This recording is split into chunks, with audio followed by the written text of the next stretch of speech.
Hey guys, and welcome to another brand new video. In this video, we actually have some very intriguing news to go and cover when it comes to Xbox actually doing something very cool for the Xbox community. Now, you guys may have seen this video throughout this week, but we saw one of the more beloved games actually kind of completely getting removed from Xbox Game Pass. Now, this kind of sucks.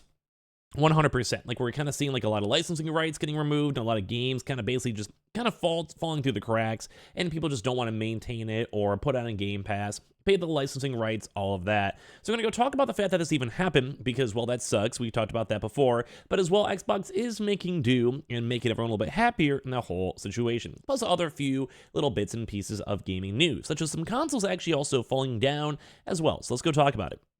First and foremost, if you guys have kind of missed the news, we talked about this a few days ago, that the old school Forza Horizon 4 has actually now been pretty much delisted. And I can still go play it on Game Pass for a little bit, but it will most likely be delisted in the very near future. Now, this sucks. At the end of the day, 100%, it just sucks, because people aren't able to go and play the game. They lose all their progress. There's like licensing issues, something like cars, music, etc. Like, they basically get expired over time, and then things get rough.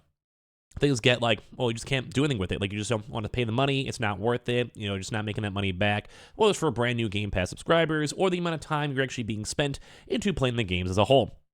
Horrible experience, so it sucks. Also, I'm a little bit sick, so don't mind me. So, Forza Horizon 4, love letter for British landscapes and car cultures being delisted. And we said we covered this before the part 2. But yeah, basically on December 15th, the game itself is gone, and well, it sucks. Just can't go and purchase from Xbox Store, Microsoft Store, or Steam. It's being removed from Game Pass, and people who own the physical or digital copy can still play the game, and online features will still be there, but basically like no new players, ruins it for multiplayer people. If you want to have your friends play in the future, it sucks. So, it's just rough. Like, it happens, licensing rights, issues on physical games, whatever it might go and be. Not the best vibe. But this is where PlayStation's doing something really cool.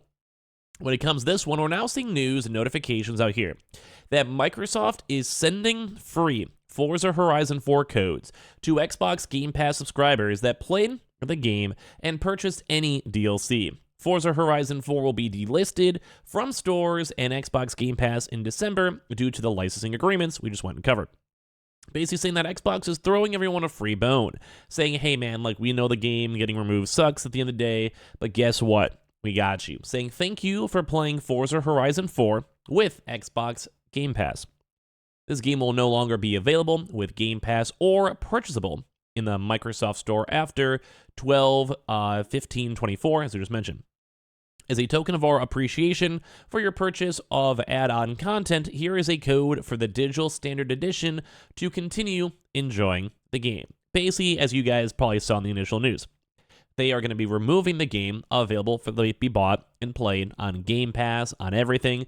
So what they're doing instead is, hey, we realize there's a little bit of a hiccup going on. We want you to keep enjoying the game. We're sorry the issues and like licensing issues and all this has some struggles in terms of, on Steam or all this, but we're just going to go give you the game. So basically, Xbox is doing everyone a massive solid, basically being like, hey man, we got you. So this is huge. So people are saying like, yep, got mine yesterday. Really good for Microsoft. I would agree. And like usually is really big gaming companies, PlayStation, Nintendo, Xbox, they do get a lot wrong. And I'll sass them. Like, I'm sure like 8 out of 10 of my videos are more me like sassing me, like, what the heck are you doing, PlayStation? Why can't you figure it out? It's really basic. But this is them trying to figure it out. It sucks that it happened. It sucks that people aren't able to go buy the game in the future. But this is basically like, hey, we're throwing you a bone. We know it's a weird situation. We're Microsoft. We have a lot of money. We could hook you on up. It's our game, our studio. We got you. And like, this is a win. Like, we always have to go and celebrate, I think, the wins when it comes to video games as a whole. Because if we don't, then, well, they're not going to want to do wins in the first place. I think this is awesome. I think this is cool. A lot of people are like, yeah, good one. Microsoft, best way to send off a game, good on them, which I agree. Like, if the game's like Dunzo, just hook it up. Like, they're not going to make money off it, off of digital sales, probably. Just hook people up. And then keep the game alive, then people remember the last Forza 4 was great, Forza 5 was dope, and maybe more incentivized to get Forza 6 or Game Pass. Like, it's just a good win all around. But a lot of people are agreeing, like, this is a good move, I like this, good peeps.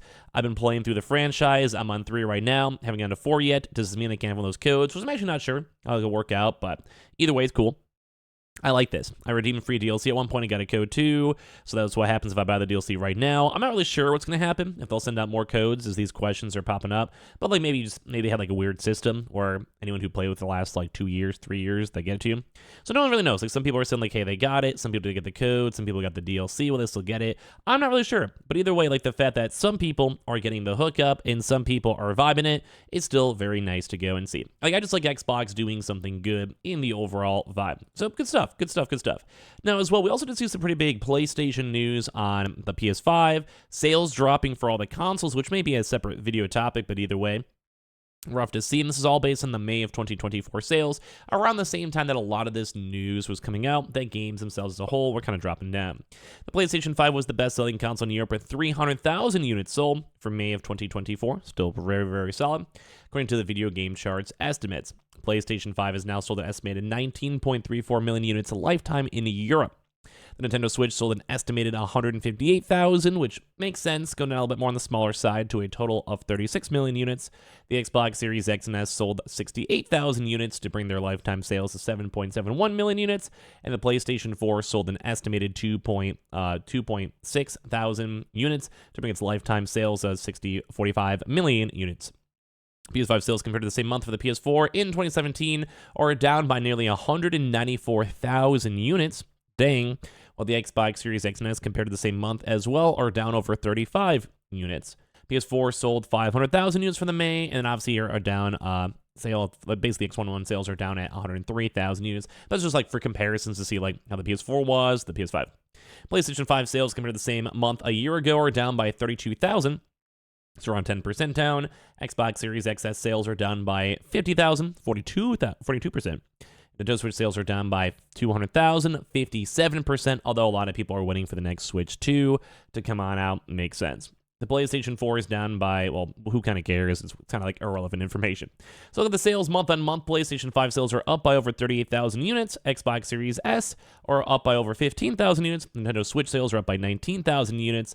And 2024 year to date, the PlayStation 5 has sold an estimated 1.87 million units. Nintendo Switch has sold 0.86 million units. And the Xbox Series XS has sold 0.36 million units. So it kind of goes and shows that these numbers have been going down, which sucks. So European hardware estimates for May of 2024, followed by lifetime sales. PlayStation 5, 300,000. So you guys can kind of see these numbers. Switch 2, 158,000 covered. So basically it's like the Xbox at like 7 million sales, the Switch 36 million sales, and then the PS5 at 19 million sales, which is crazy to go and see. Weekly numbers are still skewing out very, very heavily towards the PS5, which is expected. Switch 2 as well. We're going to have to maybe kind of see these big comparisons, though, whenever the Switch 2 comes out. So Europe, May 18th, hardware estimates. PlayStation 5 of 73,000 too. You guys can kind of see these big comparisons over here. These are probably the weekly, by the way. So then you guys can see like slightly up a little bit, slightly down a little bit, slightly around the same a little bit. Go from there, and then also slightly going up on the PS5, up a little bit on the Xbox Series S, and also up on the Switch. I'm not sure exactly why. Maybe it's like about to be summertime, so maybe parents are like, we got you. Hook kids up for something to do throughout the summer. Would make a lot of sense. You guys also see the June numbers are around the same, up a little bit, Switch up a little bit, and then the Xbox up a little bit. So like I said, maybe the numbers are just around that. Also as well for the PlayStation and, Nintendo and Xbox conferences, maybe that adds to it. As well, we also just see a little bit of a hands-on thing for Stalker 2. This game is going to be very hyped up. I cannot wait to play it. The game looks very, very good. Gives me a lot of like Fallout vibes, a little bit more on the intensive survival vibes, like DayZ, etc. So keep that in mind. But a lot of the game looked really, really good. Like, I'm liking the environments. I've heard very good things in the prior games, and like everything about this seems really cool. They're saying like it's a brutal game. It's gonna be hardcore. Like, I'm excited. The game graphically looks phenomenal. Like, this does look very, very, very good. You look at almost all of these scenes. I like how the world looks. I like how the vibe is. I really liked Fallout, etc. So this is dope. I'm very hyped up. This one's be on September 5th for their game. So I'm very, very looking forward to this game. I really hope it turns out good. And some people have had a chance to play the game. They said it looked really good. Like, really fun, really good. So at the end of the day, I'm just happy to go and see Xbox doing some really good news for the overall gaming sphere. I like PlayStation existing. Overall, I'm pretty happy. So let me know your thoughts and comments on all this news down below. Also, a little side story. Apparently, Adam Sandler's almost ruined Al Pacino's random career. I saw this on Twitter. I know Jack and Jill, horrible, horrible, horrible movie. At the end of the day, not good. Anyway, make sure you guys are subscribed. We're probably doing some Elden Ring DLC down below. Appreciate you guys all for watching. Love you guys.